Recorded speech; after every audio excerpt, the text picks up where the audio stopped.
Los Angeles, 1967, a private gym in Chinatown. A 16mm camera is rolling. Bruce Lee doesn't know he's being filmed. He's training at full speed, full power, demonstrating techniques that seem physically impossible. The cameraman is shaking, struggling to keep the frame steady because he can't believe what he's seeing.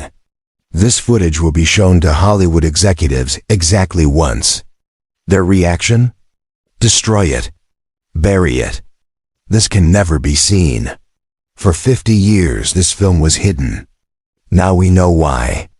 This is the story of the lost Bruce Lee footage that was too dangerous for Hollywood. 1967. Bruce Lee is frustrated.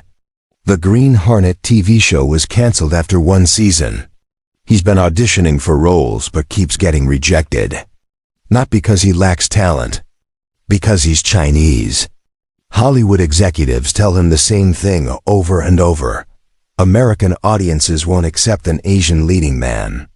You can be a sidekick, a villain, but never the hero. Bruce is angry.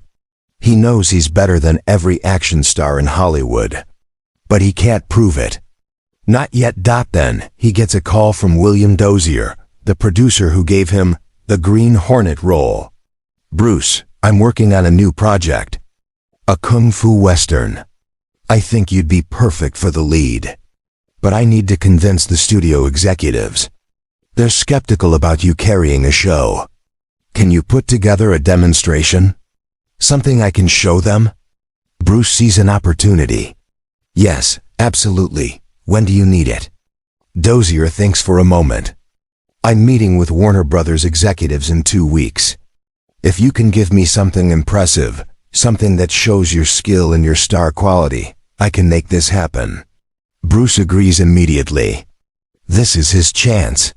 He needs to create a demonstration so powerful, so undeniable, that Hollywood has no choice but to cast him.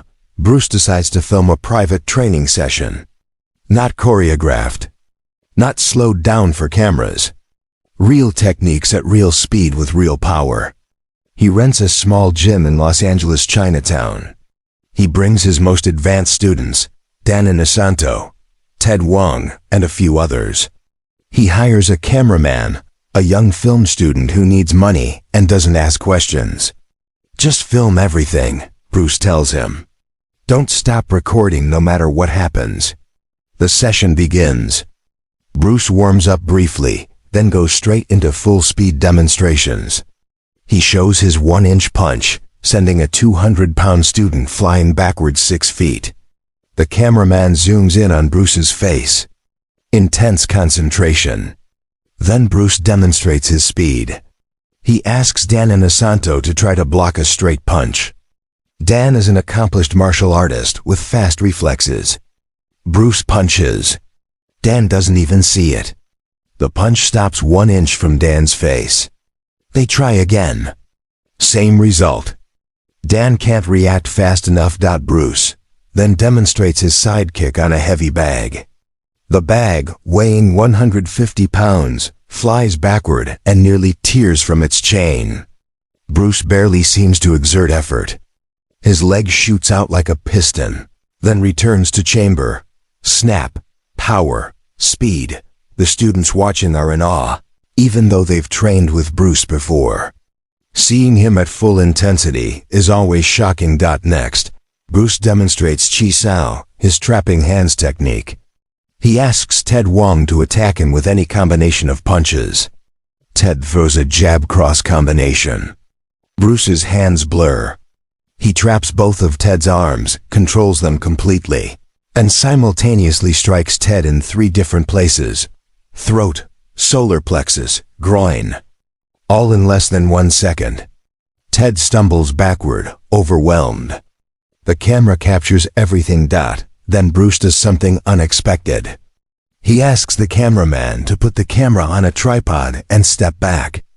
Bruce walks to the center of the room. I'm going to show you real speed, he says.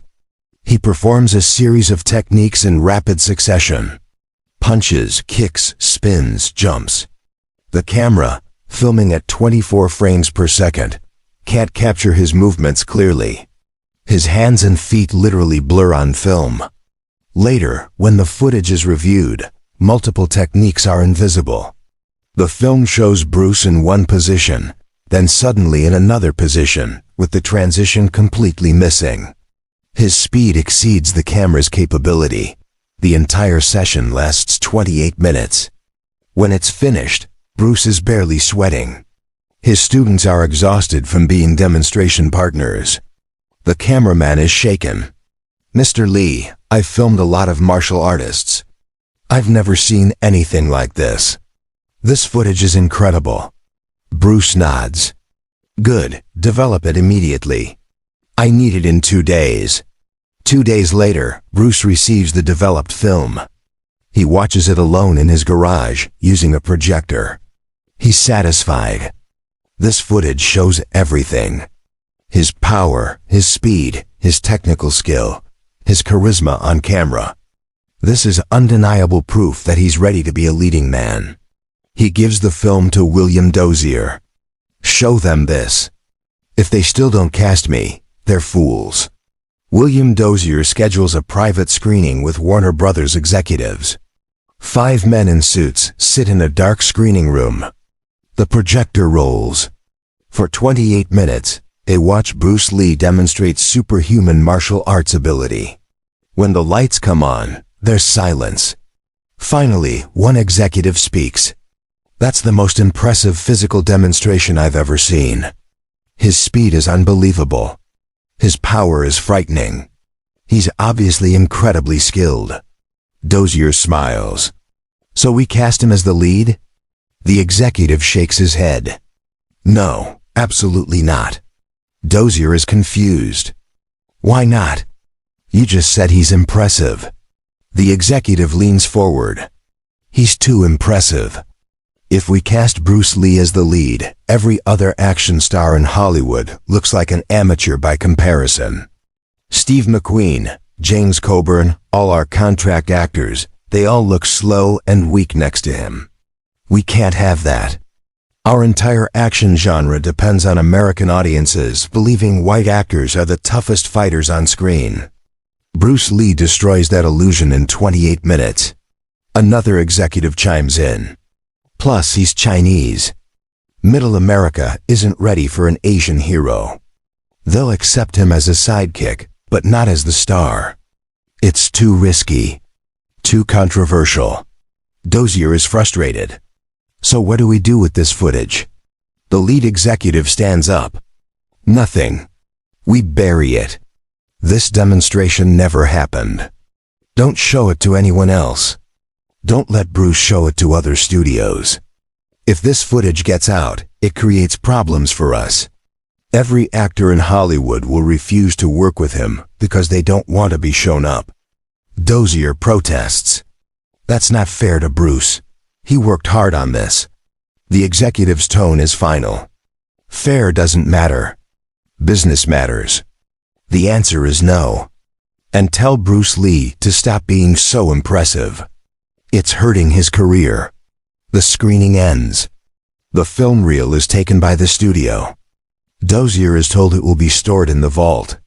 But later, he suspects they destroyed it. He never sees it again. Dozier delivers the bad news to Bruce. "They passed. They said you're too skilled.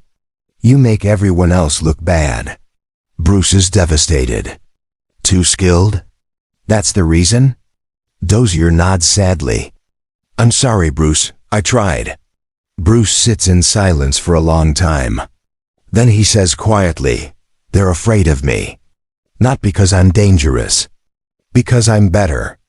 And they can't control that." Bruce never gets to star in a Hollywood production as the lead while he's based in America. The Kung Fu Western project becomes Kung Fu the TV series, starring David Carradine, a white actor with no martial arts background. Bruce is offered the role of the villain. He refuses. Humiliated and angry, he returns to Hong Kong in 1971 to make films there. The lost training footage becomes a legend. Students who were present that day whisper about it. There's a film where Bruce shows his real speed and power. Hollywood buried it because they were scared. For decades, people assume it's just a myth. But in 2018, a film archivist working in a Warner Brothers storage facility discovers an unmarked 16mm film canister in a forgotten corner. Out of curiosity, he develops and digitizes it. When he watches it, he realizes what he's found. The footage is grainy, the sound is poor, but the content is unmistakable. Bruce Lee, in 1967, demonstrating abilities that still look superhuman 50 years later. The archivist contacts the Bruce Lee Foundation. Shannon Lee, Bruce's daughter, watches the footage and cries, "This is my father at his peak. This is what Hollywood rejected. This is what they tried to hide." The Bruce Lee Foundation releases portions of the footage online in 2019. Within days, it goes viral. Martial artists around the world analyze every frame. Sports scientists study his biomechanics. The consensus is universal. Bruce Lee's speed and power in this footage exceed what modern athletes achieve even with advanced training methods. He was decades ahead of his time. Hollywood's fear was justified. Even now, 50 years later, watching this footage makes contemporary action stars look ordinary. Bruce's movement quality, his explosive power, his technical precision remain unmatched. The footage proves what Bruce always claimed. He wasn't just an actor pretending to be a martial artist. He was the real thing. And that's exactly why Hollywood tried to destroy the evidence.